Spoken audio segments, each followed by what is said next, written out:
Existe um perfil de pessoa assim que tem mais tendência a esse tipo de coisa? Se é estudante, se são pessoas adultas que estão no mercado de trabalho e tem aquele conflito diário com essas atividades, com o chefe, como é que é? Então, a minha experiência, o que eu tenho observado é que dentro das doenças psicossomáticas, a maioria são homens.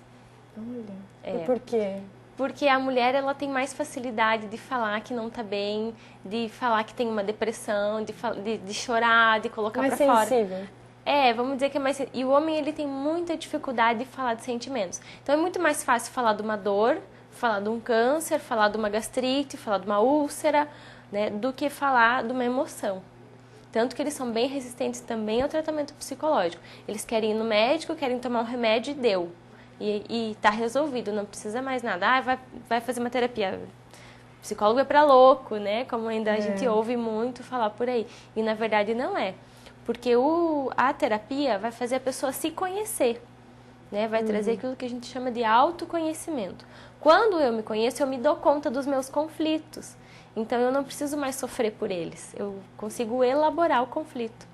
Nessa relação do homem, é até uma questão cultural, né? A gente está acostumado a ver que homem não chora, homem é resistente, né? Exatamente. E é a questão do meio, né? Quanto mais o meio favorecer essa questão de fechar o homem, pior é. Porque aí mais dificuldade ele tem de falar sobre os seus sentimentos e aí a tendência a desenvolver doenças psicossomáticas é maior. Quando a gente fala em autoconhecimento, existe um período de tempo assim que demora? Existe uma data, tal data, o tratamento é longo, como é que é isso? Isso vai depender de paciente para paciente e de linha, né, de terapia para terapia. Tem terapias que são mais longas, tem terapias que são mais curtas. Depende das características da pessoa, então a gente primeiro precisa fazer uma avaliação né, desse indivíduo para ver que tipo de sintoma ele está apresentando, qual é o conflito. Se a gente consegue identificar um único conflito, que esse é o motivo da queixa, a gente consegue em alguns meses fazer uma psicoterapia breve, né? Agora tem pacientes que não têm estrutura para isso, que não têm suporte. Então a gente vai fazer um tratamento mais longo, que vai demorar em torno de 2 anos, 1 ano e meio, 2 anos, né, com psicoterapia psicanalítica. Tem outros psicólogos, tem psicanalistas que fazem aqueles tratamentos com divã, que fazem tratamentos mais longos, que esse processo de autoconhecimento vai ser maior, em torno de 5 anos, 10 anos. Então, tem para todos os gostos, né? Vamos pensar assim. Mas o processo de autoconhecimento, ele é constante na nossa vida. A gente está o tempo todo buscando esse autoconhecimento. Errando e acertando. Exatamente. Né? Então, em alguns momentos, a gente precisa da ajuda de um psicólogo, porque a gente não está conseguindo enxergar sozinho, ou não está conseguindo elaborar sozinho. Tem pacientes que vêm um tempo, param, dali um tempo eles vêm de novo, né? Às vezes fazem um intervalo aí de 2, 3 anos, aí volta, olha, agora eu tô com... E às vezes é outro conflito, às vezes é outro problema que apareceu na vida da pessoa, que assim, existe um ciclo do desenvolvimento. Então, cada fase desse ciclo são conflitos diferentes que aparecem. Então, às vezes, lá uma mãe que os filhos saíram de casa, aí dá o chamado conflito da síndrome do ninho vazio, né? A mãe não consegue se imaginar e parar de sofrer porque os filhos saíram de casa. Aí ela vai vir nesse período para terapia ou nesse período ela vai desenvolver a doença. Então não tem cura, é uma construção de momento para momento, é isso? Isso. E como é que quem está em casa assim pode identificar, eu estou precisando de um psicólogo? Porque geralmente a gente busca os amigos, né, os parentes, as pessoas que são próximas da gente, daqueles famosos conselhos. Nessa hora que é a hora certa de procurar um profissional? Toda vez que alguém tiver com alguma dúvida, com alguma ansiedade, algum conflito, porque às vezes a pessoa já sabe que tem um conflito, né? Aí fica mais fácil, ela já sabe quando procurar, né? O psicólogo diz, então eu tô com um conflito, então eu vou procurar o psicólogo para ele me ajudar. Mas no caso da doença psicossomática é mais difícil, porque a pessoa não pensa que isso é emocional. Ela vai procurar um médico. Ela vai procurar um médico. Entendeu? Então, é aí que a nossa luta é maior, né? No sentido de conscientizar a pessoa de que sem o tratamento psicológico ela não vai melhorar. Tem que ser um trabalho conjunto. É em equipe. O tratamento para psicossomática, ele tem que ser um trabalho em equipe que envolve vários profissionais. E as crianças, tem esse problema? Como é que funciona essa relação de adulto para criança? Também existe crianças com doenças com problemas psicossomáticos. Inclusive eu já atendi, né, várias crianças, uma em que eu lembro em especial que tinha queda de cabelo. O sintoma dela era queda de cabelo e a origem disso era um conflito emocional. Então, como eu falei antes, a doença psicossomática ela tem esse componente emocional. Então, quando a pessoa ela sofre algum conflito de abandono, de rejeição, de culpa, de perda, ela pode vir a desenvolver uma doença psicossomática. No caso dessa menina que tinha queda de cabelo e fisicamente não tinha nada, né? Ela ia no médico, ela ia no dermatologista e não aparecia causa nenhuma. Então, a origem dessa queda de cabelo era psicossomático. No caso dessa menina, era um conflito de separação dos pais. Que ela se sentiu abandonada, ela se sentiu rejeitada. Assim, os pais começaram a discutir, brigar muito, e ela ficou no meio dessa briga, dessa discussão, e ela se sentiu muito rejeitada. No caso da separação dos pais, eles devem ter uma postura que é mais correta? Como é que funciona isso?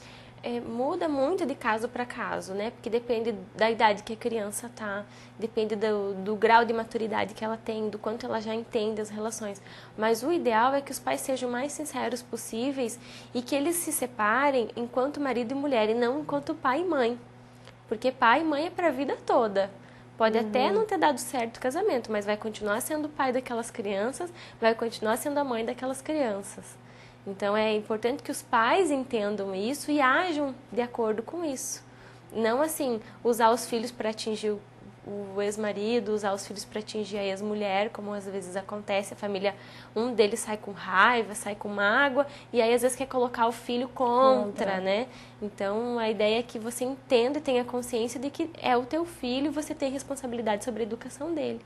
No caso dessas crianças, existe uma idade que elas apontam mais esse problema ou não? Não tem idade, mas a gente identifica mais com crianças acima dos 3 anos, que antes dos 3 anos é raro, assim, é bem difícil de aparecer. Porque elas não entendem. Não porque não entendem, mas porque na verdade não viveram ainda muitos conflitos, né? Porque até os 3 anos de idade, a fase do desenvolvimento ainda é muito voltada para a mãe.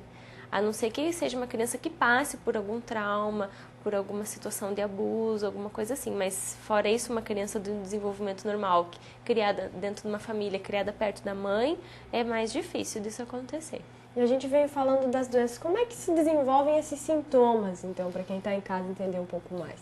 Então, toda vez que eu tenho um conflito, né, que eu tenho um sentimento que para mim é horrível, por exemplo, essa questão da culpa, da rejeição, do abandono, muda de pessoa para pessoa, é muito subjetivo. Porque pode ter acontecido algo, por exemplo, separou os pais, né? Vamos usar o exemplo que a gente já usou antes. Os pais se separaram. Para mim, isso pode ter sido horrível, eu ter me sentido abandonada. Para você, não. Foi normal, entendeu? Aconteceu. Foi um acontecimento que eu vou lidar de outra forma. Então, cada vez que a pessoa tem que lidar com isso, e para uns é maior, para outros é menor, quem age é o nosso inconsciente, a partir do mecanismo do id, do ego e do superego, né? Então, digamos que esse conflito seja muito grande, o id e o ego, eles ficam lutando entre eles, né? Porque um quer... a ideia é a satisfação e o outro quer controlar. Mas a ideia dos dois é afastar o sofrimento. Eles entendem que existe um sofrimento, que o indivíduo está sofrendo, e eles querem afastar o sofrimento. E aí eles acabam, então, formando o sintoma. E o ego fica perdido ali no meio. E aí o ego não sabe o que fazer, então ele cria esse sintoma e manda toda essa energia para lá, numa tentativa de aliviar o próprio organismo, a própria energia que é causada pela nossa mente, no caso, né? E aí, quando se forma o sintoma, aparentemente dá um alívio. E assim, ainda uma coisa legal de a gente falar, que tem pessoas que têm a doença e elas não querem se livrar da doença. Por quê? Porque elas têm ganhos. Atenção. Elas ganham atenção, elas ganham cuidado, elas ganham carinho, né? Às vezes é uma pessoa que, fica hospitalizada, né? Então, para uns é horrível, mas para ela é ótimo, porque vai enfermeiro cada pouco lá, vai a comidinha pronta, vai alguém que, né? São as pessoas tudo carentes, bem. A gente pode dizer assim. E ganham, né? A gente chama de ganho secundário da doença. Então, assim, você vai querer tratar o indivíduo, ele não quer receber tratamento. Porque ele entende que aquela forma que ele encontrou de receber atenção, de receber carinho, né? Eu já atendi uma vez uma paciente que cada ano, uma vez por ano, ela tinha uma ameaça de pneumonia. Né? Ela ficava muito fragilizada, ela internava, ela tinha que tomar antibiótico, tinha todo o procedimento médico. Tudo isso porque, na época que ela internava, a mãe, que trabalhava muito, largava tudo e ia cuidar dela.